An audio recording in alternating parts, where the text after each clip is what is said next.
Hello friends, આજે આપણે બનાવીએ એકદમ યુનિક રેસીપી. આ મારી પોતાની રેસીપી છે. આજે આપણે બનાવીએ પોટેટો ટોસ્ટ.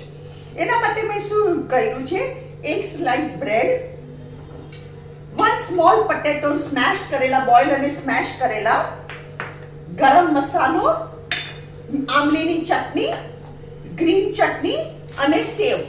સૌથી પહેલા અહીંયા મેં નોન સ્ટિકમાં બટર મૂક્યો છે. આ બટર આપણે મેલ્ટ કરવા મૂકી દઈએ સૌથી પહેલા, પછી આપણે આગળની પ્રોસીજર કરીએ. અહીંયા હું ગેસ ઉપર કવર કરીને મૂકી દઉં છું. હવે શું કરવાનું, આ પોટેટોઝમાં સૌથી પહેલા હું ગરમ મસાલો નાખું છું. આ ગરમ મસાલો નાખ્યો આપણે. હવે આમાં આપણે આમલીની ચટણી પાથરવાની. આ મારી પોતાની રેસીપી છે અને યુ બિલીવ મી, આ બહુ ટેસ્ટી લાગે. બચ્ચાઓને તો બહુ ભાવે.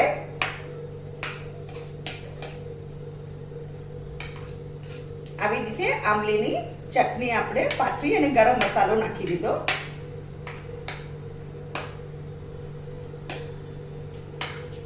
મેં આમલીની ચટણીમાં છે ને સોલ્ટ નાખેલું છે, એટલે હું સોલ્ટ નથી નાખતી.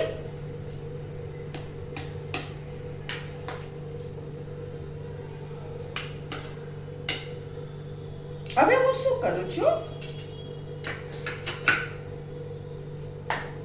આ બ્રેડની સ્લાઇસ છે એના ઉપર આવું સ્ટફિંગ સ્પ્રેડ કરું છું.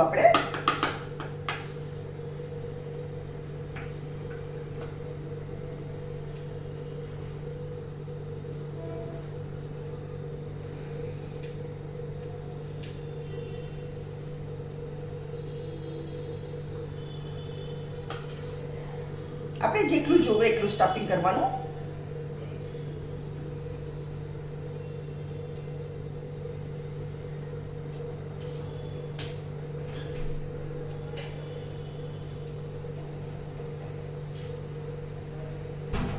હવે હું શું કરીશ, આના ઉપર ગ્રીન ચટણી પાથરીશ થોડી.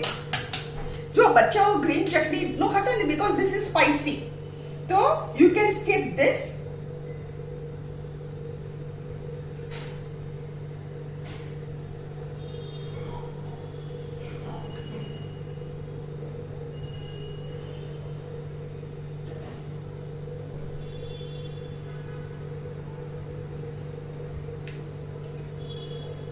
હવે આને હું અહીંયા નોન સ્ટિકમાં મૂકું છું.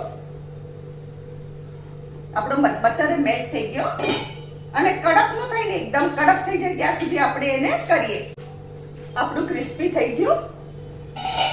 અહીંયા હું ગેસ બંધ કરું છું.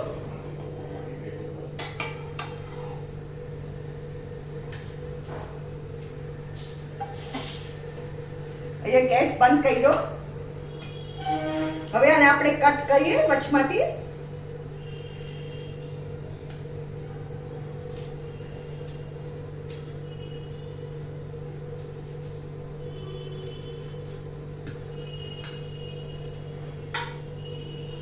અને આપણે સેવ સ્પ્રિંકલ કરીએ ઉપર.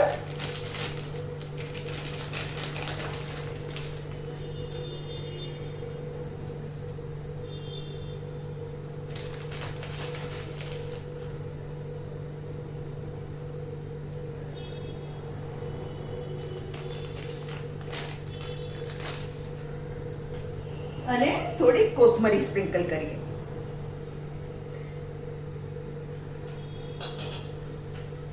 ફ્રેન્ડ્સ, આ છે આજની આપણી રેસીપી પોટેટો ટોસ્ટ. અગર તમને મારી રેસીપી પસંદ આવે તો કમેન્ટમાં જરૂરથી લખો. તમે બી જરૂરથી બનાવો અને મારી ચેનલને જરૂરથી સબસ્ક્રાઇબ કરો.